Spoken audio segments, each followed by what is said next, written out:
Calends of Sextilis, 56 before our era. The sun has not yet burned the mist from the deep valleys of Aquitania. Here, in the untamed heart of southern Gaul, the world feels ancient, secret, and hostile to outsiders. Rain-slicked moss clings to monolithic stones, and the gnarled branches of oak trees, older than Rome itself, form a dense canopy that smothers the light. The air is thick with the smell of damp earth and wood smoke, the smell of primordial Gaul. Through this challenging landscape moves a small, disciplined party of men. They are Romans. You can see it in the determined set of their jaws, the precise economy of their movements, and the worn leather of their military-issue sandals. They are Surveyors, the unsung vanguard of the legions, led by a man whose face is a roadmap of past campaigns, Senior Centurion Gaius Vorenus Pullo of the 9th Legion Hispana. His iron-gray hair is cropped short, and his gaze misses nothing. He stands beside a strange wooden instrument, a groma, its cross-shaped arms perfectly level, plumb bobs hanging still as death in the humid air. His men drive sighting poles into the ground, their rhythmic work a stark contrast to the wild chaos of the forest around them. They are not alone. From the shadows of the tree line, they emerge. First one, then a dozen, then 50. They are the warriors of the Arverni, tall and imposing, their long hair limed into stiff, intimidating spikes. Intricate blue tattoos swirl across their chests and arms. In their hands, they hold not just long swords and heavy spears, but an unshakable confidence in their own land. At their head is a chieftain named Dumnorix, a giant of a man draped in a fine woolen cloak fastened with a heavy gold torch that gleams in the filtered light. A sneer plays on his lips as he watches the Romans. He approaches Vorenus, his warriors fanning out behind him, their hands resting on their sword hilts. The air grows heavy with unspoken threat. Dumnorix gestures with a broad, calloused hand toward the groma. Your proconsul, Caesar, sends men with sticks and string to tame these lands? He asks, his voice a low rumble. Laughter, coarse and mocking, ripples through his warband. What game do you play, Roman? Do you mean to measure the graves you will dig for your legionaries? Vorenus doesn't flinch. He meets the chieftain's gaze, his eyes as hard and gray as the granite hills. He knows that here, weakness is an invitation to death. We play no game, chieftain, Vorenus replies, his Latin clipped and formal. We are sighting the path for a via militaris. Dumnorix throws his head back and laughs, a booming sound that echoes through the trees and sends birds scattering from their branches. Via militaris? A war road? He turns to his men, a look of incredulous amusement on his face. He points a finger south, toward a formidable ridge of mountains that claw at the sky, their peaks lost in the low-hanging clouds. You will build your road there? Through the bones of the earth? Our gods shaped those mountains to keep men out. The forests are so thick a wolf must ask a boar for permission to pass. Your legions follow paths, Roman. They march in columns. Here, there are no paths. Only the hunters track and the deers run. He steps closer, his shadow falling over Vorenus. The scent of pine and old leather and violence hangs about him. My people know these hills, he says, his voice dropping to a conspiratorial whisper. We can gather 1,000 warriors on any hillside before your standard-bearer takes a dozen steps. Your road is a fool's dream. Your Caesar sends surveyors when he should have sent priests to beg our gods for mercy. The Celtic warriors grip their weapons tighter, their laughter fading into a low, predatory murmur. They see a handful of Romans with strange tools, laying a string in a straight line toward an impossible obstacle. It is the height of absurdity, the ultimate symbol of Roman arrogance. To them, the land is a living entity, a powerful ally that has guarded them for centuries. The thought that these men could simply impose their will upon it with wood and bronze is not just unlikely. It is laughable. Vorenus simply nods slowly, his expression unreadable. Your gods may have shaped this land, chieftain, he says, his voice calm and even, but we serve a god you do not know. We serve the god of straight lines and hard stone. We serve Rome. He turns back to his men. Continue the survey. The mocking laughter of the Celts follows them as they move on, their thin poles and taut lines pointing directly, impossibly, at the heart of the mountain. Dusk settles over the newly established Roman marching camp. The disciplined geometry of its earthen walls and sharpened stakes, the Vallum, stands as an island of order in the sprawling Gallic wilderness. Torches flicker along the Via Principalis, casting long shadows that dance on the taut leather of the legionary tents. The air, which in the forest was heavy with damp earth, now smells of cooking fires, oiled metal, and the sweat of 10,000 men. This is not the scent of a tribe. It is the scent of an industry, the industry of war. Inside his tent, Centurion Vorenus Pulo cleans his gladius, the motion methodical, ingrained by 2 decades of service. The chieftain's mocking words echo in his mind, but they do not stir doubt. They stir a familiar, cold resolve. He has seen this before. In Hispania, he fought tribes who believed the sun-baked mesas were their eternal fortresses. In Germania, he faced warriors who thought the Black Forest were their impenetrable shields. They had all been wrong. They saw the land as a god. The Romans saw it as a problem to be solved. The tent flap is pushed aside, and another man enters, ducking under the low opening. He is Lucius Cornelius Sisenna, chief engineer of the 9th Legion Hispana. Where Vorenus is weathered granite, Sisenna is sharp, precise steel. He carries no sword, but a rolled-up scroll of vellum and a set of bronze calipers. His hands are clean, his eyes analytical. "The final survey plots are complete, Centurion," Sisenna says, his voice devoid of emotion. He unrolls the vellum on a small campaign table, weighting its corners with polished stones. On it is a drawing of stark, brutal simplicity. A perfectly straight line, bisecting a complex contour map of the very mountains Dumnorix had deemed impassable.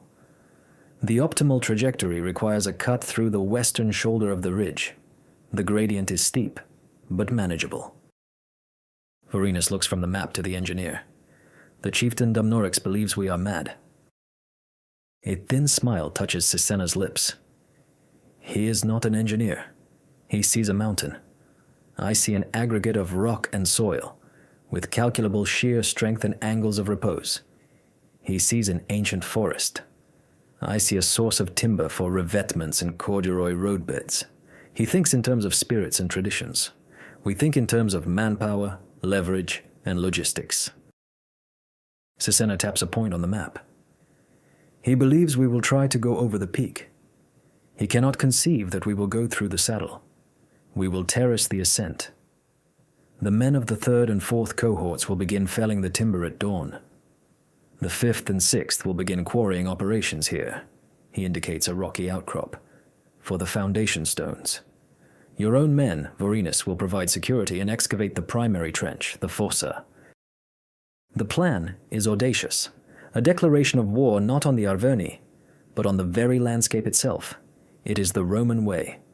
While a Gallic army moves like water, flowing along the paths of least resistance, a Roman legion imposes its own path. The road is not merely for passage, it is an instrument of control.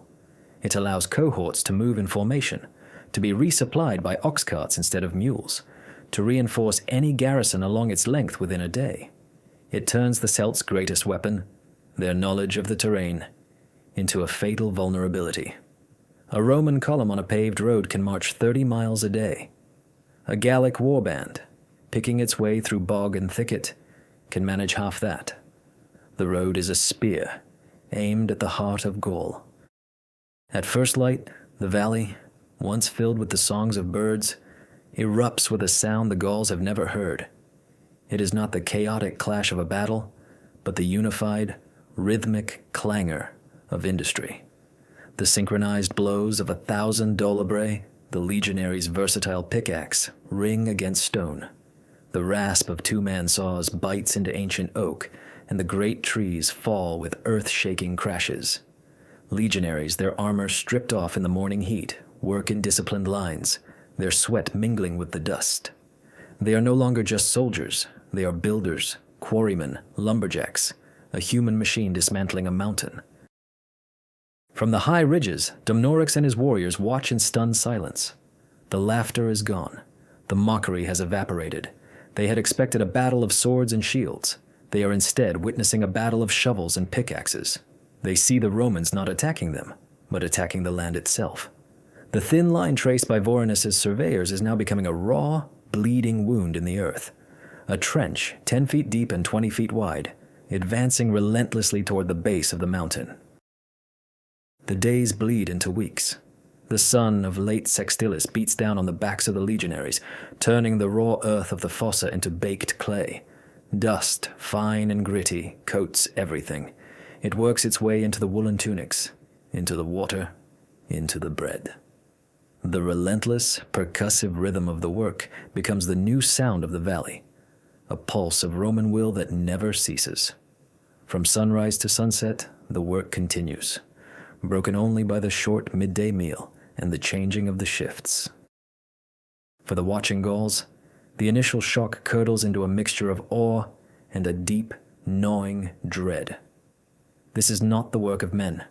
It is the work of ants or bees, a display of collective effort that is utterly alien to their fiercely individualistic warrior culture. A Celtic chieftain could command his warriors to die for him in a glorious charge, but he could never command them to spend a month digging a ditch with such mindless unified purpose. Dumnorix sends out skirmishers. Small groups of warriors, masters of the forest, creep down the wooded slopes. They move like ghosts through the undergrowth, their painted faces blending with the dappled light. They mean to harass the Romans, to pick off stragglers, to remind them that this land has teeth. An arrow, fletched with goose feathers, whistles out of the trees and thuds into the chest of a legionary heaving a rock into place. He falls without a sound, his life's blood staining the thirsty ground. The response is immediate and brutal. Without waiting for an order, Centurion Vorenus, who is overseeing the excavation, points with his vetus, his vine staff of office. "Second maniple, first cohort, formation testudo, advance on that tree line, javelins at the ready." 30 men, their faces grim, instantly lock their heavy scooter over their heads and to their sides, forming a living, walking fortress of wood and iron. The shield wall advances, impervious to the stones and arrows thrown by the hidden Gauls. As they near the trees, Vorenus's voice rings out again, sharp as a whip crack. "Pila yachit, throw javelins." A volley of pila, the Roman heavy javelin, erupts from the formation. The sound is like a sudden, violent exhalation. The barbed iron heads, designed to punch through shields and bend on impact, tear through the foliage. Screams of pain and surprise replace the war cries of the Gauls. The testudo breaks apart, and the legionaries charge into the woods, their short, brutally efficient gladii held low for the thrust. The fight is brief, intimate, and utterly one-sided. The Gauls, accustomed to duels and heroic charges, are no match for the machine-like killing of a Roman maniple in close quarters. They break and flee, leaving a handful of their dead among the ancient oaks. The Romans do not give chase. They drag the bodies of the fallen Gauls out into the open and leave them where they fell, a stark warning. Then they calmly reform their lines and return to their digging. The interruption has lasted less than 15 minutes. The rhythmic pounding of the dolibrae resumes, as if nothing had happened. This becomes the pattern. The Gauls harass. The Romans absorb the attack, retaliate with overwhelming localized force, and then immediately return to the task at hand. The road continues its inexorable advance. Now the true engineering marvel begins. As the trench reaches the steep incline of the mountain's shoulder, Sisenna's genius becomes apparent. Legionaries construct massive timber retaining walls to hold back the hillside. They lay a deep foundation of heavy, fist-sized stones, a layer called the statumen. On top of that, they pack a mixture of smaller stones and gravel, the rudus, followed by a layer of sand, the nucleus. Finally, they are ready for the surface. Great, flat paving stones, the summa crusta, quarried from the mountain itself and cut to fit perfectly together, are hammered into place by teams of sweating legionaries. The road is not merely a path. It is a permanent all-weather structure, a piece of Rome itself branded onto the Gallic landscape. It is crowned in the center to allow rainwater to run off into the drainage ditches on either side. It is 24 feet wide, enough for 2 columns of legionaries to march abreast without breaking step. And it is straight. Impossibly, brutally straight. Where a small hillock stands in the way, they do not go around it. They cut through it. Where a gully opens up, they do not detour. They build a causeway of earth and timber to bridge it. Dumnorix watches from his hilltop vantage point, the gold torque on his neck feeling colder than usual. The laughter of his warriors has long since died. The sneers have been replaced by grim, worried expressions. The Romans are not just building a road. They are erasing the world the Gauls know and replacing it with one of their own. The first autumn winds begin to strip the leaves from the oaks, painting the hillsides in hues of rust and gold. The air grows crisp. For the Gauls, this is the season to bring in the harvest, to prepare for the long, lean months of winter. For the Romans, it is merely a change in weather. The work on the Via Militaris does not slow, it accelerates. With the main cut through the mountain pass complete, the legionaries now work with the frantic energy of a project nearing its culmination. Lucius Cornelius Sisenna, the Praefectus Fabrum, stands on the newly paved section of the road at the highest point of the pass. The wind whips his crimson cloak around him. He can see the road behind him, a perfect gray ribbon stretching back for miles, disappearing into the hazy distance. And he can see the path ahead, where the survey line continues its unerring plunge into the next valley. A valley that houses the main oppidum of the Arverni, Dumnorix's own stronghold. The road is more than just stone and gravel. It is a symbol, a statement of intent so profound it borders on theological. It defies nature, ignores tradition, and scoffs at the very concept of sacred ground. Every perfectly fitted paving stone is a testament to Roman order, a rejection of Gallic chaos. The Gauls saw the impassable mountain and built their society around it. The Romans saw the impassable mountain and moved it. This philosophical chasm is what Dumnorix finally begins to understand. He stands with his lieutenants on the far side of the pass, watching the final section of the road being laid. He had thought Caesar was sending soldiers to fight him. He now realizes Caesar has sent an idea to destroy him. How can his warriors, who draw their strength from the spirit of the land, fight an enemy who treats that land like a slab of marble to be carved at will? His scouts report that the Romans have even built small fortified watchtowers, turres, at regular intervals along the road, each manned by a handful of auxiliaries. The road is not just a path, it is a secured corridor, a permanent military installation. "They are insects," one of his younger chieftains spits, his hand clenching the hilt of his longsword. "They swarm and build and know nothing of honor or glory." "No," Dumnorix says, his voice heavy. He has aged a decade in a few short months. "They are not insects, they are a flood. And this," he gestures to the road, "is the channel they have cut for the water to follow." The day finally comes. A runner arrives at the camp, his message delivered to the senior tribune, who in turn informs Centurion Vorenus. The 7th Legion Claudia, Caesar's favorite, is 2 days' march away and will be the first to formally use the new road. The 9th Legion Hispana's work is done. A palpable sense of pride and relief spreads through the ranks. They have fought not a tribe, but geology itself, and they have won. They have carved their legion's legacy into the very bones of the world. 2 mornings later, a sentry on the newly built turret blows a long, clear note on his horn. On the horizon, a sight appears that chills the blood of the watching Gauls.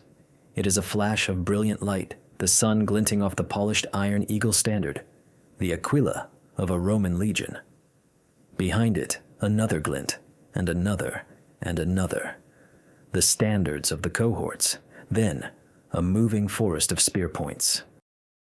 The 7th Legion emerges from the distant valley, and for the first time, the Arverni see a Roman legion as it is meant to be seen, not as a struggling column picking its way through a forest, but as an unstoppable river of steel and leather, flowing down a channel built specifically for it. They march in perfect lockstep, the rhythmic tramp of 10,000 military sandals on the stone pavers echoing through the valley like the heartbeat of a vengeful god. Their segmented armor, the lorica segmentata, gleams. Their crimson shields form a solid wall of color. They are not merely walking. They are consuming the distance with a speed and efficiency that seems supernatural. They are marching faster than a Gallic warhorse could run across the same broken country. Vorenus and Sisenna stand by the side of the road as the legion passes. The men of the 9th Legion Hispana, their work done, line the route and bang their swords against their shields in a thunderous salute to their comrades. The men of the 7th Legion, their faces hard and campaign-ready, nod in acknowledgement as they march past. They know what this road means. It is the spear, and they are its tip. Dumnorix and his warriors watch from the hills, their mockery long forgotten, replaced by a cold, silent terror. The road that was a joke is now a highway for their own destruction, delivering the full, undivided might of Rome directly to their doorstep.